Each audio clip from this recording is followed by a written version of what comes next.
السلام علیکم جی، ڈاکٹر سنتیق ہے. میں میڈیکل اسپیشلسٹ ہوں. میں پنڈی ریجن بیس پریکٹس کرتا ہوں. آج ایک بہت امپورٹنٹ ٹاپک جو ڈسکس کرنا تھا اپنے پیشنٹ سے، وہ ہے حمل کی شوگر، یعنی کہ جسٹیشنل ڈائبٹیز. وہ شوگر جو کہ پیشنٹ کو حمل کے دوران ہوتی ہے. وہ مریض جو حمل سے پہلے شوگر کے مریض نہیں تھے اور حمل کے بعد ان کو شوگر ہونا شروع ہو گئی، ہم ان کو جسٹیشنل ڈائبٹیز یعنی کہ حمل کی شوگر کہتے ہیں. یہ شوگر باقی شوگر سے کیسے مختلف ہے اور اس کو کنٹرول کرنا کیوں ضروری ہے اور اس کا کنٹرول شوگرز کا کتنا ہونا چاہیے، آج یہ امپورٹنٹ چیز تھی اپنے ویورز کے لیے، کیونکہ آج کل ہماری سوسائٹی میں یہ ایشو بہت بڑھتا جا رہا ہے. سب سے پہلی بات تو یہ کن لوگوں میں زیادہ ہوتی ہے اور اس کی کیا وجوہات ہوتی ہیں. عموماً طور پہ ان لوگوں میں دیکھا جاتا ہے جن کی عمر پیشنٹس کی ایج ابو 30 ایئرز ہوتی ہے، اسٹرانگ فیملی ہسٹری ہوتی ہے ڈائبٹیز کی، یا پہلے بھی حمل کے دوران شوگر رہ چکی ہوتی ہے، ان کو یہ مسئلے زیادہ درکار ہوتے ہیں. اب شوگر کنٹرول کرنا کیوں ضروری ہے ان مریضوں کے لیے خاص طور پہ، کیونکہ جب تک شوگر کنٹرول نہیں کریں گے اس کا نقصانات مریض پہ اور مریض کے بچے پہ دونوں پہ برابر کے ہوتے ہیں، بلکہ بچے پہ زیادہ اس کے نقصانات ہوتے ہیں. بچے پہ نقصانات ہر قسم کے ہو سکتے ہیں، مثلا ڈیولپمنٹل چینجز ہو سکتی ہیں، ڈیولپمنٹل ابنارملٹیز ہو سکتی ہیں، پری میچور ڈیلیوریز، بی پی کا مسئلہ، ایکلیمشیا، پری ایکلیمشیا یعنی کہ حمل کے دوران جھٹکے لگنے کا مسئلہ، حمل کے دوران مرگی ہونے کا مسئلہ، حمل کے دوران فالج ہونے کا مسئلہ. یہ چیزیں ان مریضوں میں بڑھ جاتی ہیں اور زیادہ پائی جاتی ہیں. ڈیلیوریز عام طور پہ مشکل ہو جاتی ہیں ان مریضوں کے لیے. عام طور پہ بچے کے سائز جب بڑا ہوتا ہے تو سی سیکشن کی طرف عموماً طور پہ گائنیکولوجسٹ کو جانا پڑتا ہے. اور باقی کیوں یہ شوگر باقی شوگر سے مختلف ہے، کیونکہ ہر قسم کی دوائی ہم ان مریضوں کو نہیں دے سکتے. میں کسی دوائی کا نام ہمیشہ کی طرح نہیں لوں گا اپنے ویلاگ میں، لیکن ان مریضوں کو ہم ہر قسم کی دوائی نہیں دے سکتے. عموماً طور پہ ان پیشنٹس کو ہم لوگوں کو ڈائریکٹ انسولین پہ رکھنا پڑتا ہے، اور انسولین پہ ہم ہر قسم کی نہیں دے سکتے. مخصوص چند قسم کی انسولین کی اقسام ہے جو ہم ان مریضوں کو کھل کے دے سکتے ہیں.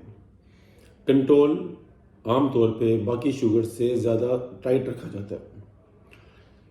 جتنا شوگر فاسٹنگز ہم لوگ عام شوگر کے مریضوں میں لیتے ہیں، فرض کریں گے جی 110 ہم فاسٹنگ لیتے ہیں عام شوگر کے مریضوں میں، تو حمل کے دوران ہم وہی فاسٹنگ لیول جو ہیں اور ٹائٹ کر کے 97 95 اس کے اراؤنڈ ہم لوگ فاسٹنگ کنٹرول رہتے ہیں. شوگر کنٹرول کرنا کیوں مشکل ہو جاتا ہے ان مریضوں میں، کیونکہ پیشنٹ کا چلنا پھرنا کم ہو جاتا ہے. حمل میں پیشنٹ واک ڈیفینیٹلی نہیں کر سکتی، لاسٹ ٹرائمیسٹرز میں واک کرنا بہت مشکل ہو جاتا ہے. پیشنٹ کی خوراک عموماً طور پہ بہت ہائی کیلری ڈائٹ چل رہی ہوتی ہے، پیشنٹ کو بھوک لگ رہی ہوتی ہے، پیشنٹ کھانا کھا رہے ہوتے ہیں. تو یہ چند چیزیں ہیں جس سے ہمیں کمپلیکیشنز پیش آتی ہیں. یہ چند چیزیں ہیں جس کی وجہ سے ہمیں شوگر کنٹرول کرنے میں مشکلات پیش آتی ہیں. پیشنٹ کو کیا ہماری مدد کرنی چاہیے؟ سب سے ضروری چیز یہ اس ویلاگ کا حصہ تھا. پیشنٹ کو ہماری یہ مدد کرنی چاہیے کہ ایک تو فالو اپ اپنا برقرار رکھیں. ڈاکٹر کے ہدایت کے مطابق جب ان سے کہا جاتا ہے کہ شوگر چیک کر کے ریکارڈ کر کے ساتھ لے کریں، اس کو as it is chart maintain کریں. بد پریزی کی اس میں گنجائش نہیں ہوتی، کیونکہ ایک غلطی ایک نہیں 2 جانوں کے لیے مہلک ثابت ہو سکتی ہے. تو بد پریزی مت کریں. میٹھی چیزوں کا استعمال، بیکری کی چیزوں کا استعمال، ریفائنڈ کاربس کا استعمال کم سے کم رکھیں. فروٹس لازمی استعمال کریں. وہ فروٹ جو ڈاکٹر نے آپ کو ہدایات سے بتائیں، وہ فروٹ جن کا گلیسیمک انڈیکس لیس دین 50 ہے وہ استعمال لازمی کریں. مثلا سیب کا استعمال، امرود کا استعمال، ناشپاتی کا استعمال، یہ لازمی استعمال کریں. وہ فروٹ جو بہت میٹھے ہیں، مثلا انگور، آم، واٹر میلن، تربوز، یہ چیزیں استعمال مت کریں. جنک فوڈ کا استعمال بالکل ترک کر دیں سختی کے ساتھ، مثلا کہ پیزا اور یہ برگرز، پاستا، پیٹا بریڈز، ان کا استعمال سختی سے ترک کر دیں.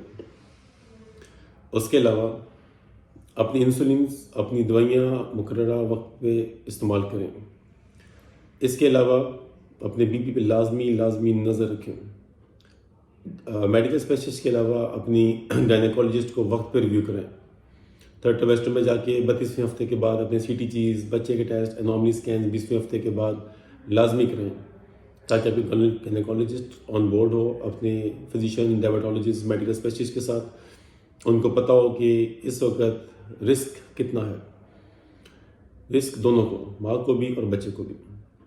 تو جسٹیشنل ڈائبٹیز اس وقت ہمارے معاشرے میں بہت امپورٹنٹ ایک فیکٹر ہے. ہماری مدر چائلڈ مورٹیلٹی کو انکریز کرنے میں، تو ہم لوگوں کو مل کے اس کی مدد کرنی چاہیے، اپنی سوسائٹی کی، اپنے ارد گرد اپنی خواتین کی، بہنوں کی، کہ ہم ان کی مدد کر سکیں اور مورٹیلٹی کو ہم ان کو کم سے کم رکھیں اور پیچیدگی سے بچ سکیں. اس سے ہمارا فائنینشیل لوڈ بھی کم ہوگا، صحت بھی اچھی ہوگی اور معاشرہ بھی اچھا ہوگا. امید ہے ویلاگ سے آپ کو فائدہ ہوا ہوگا. کسی بھی قسم کے کمنٹ میں کی صورت میں، کوئری کی صورت میں آپ کمنٹ باکس میں کمنٹ کر سکتے ہیں. Thank you.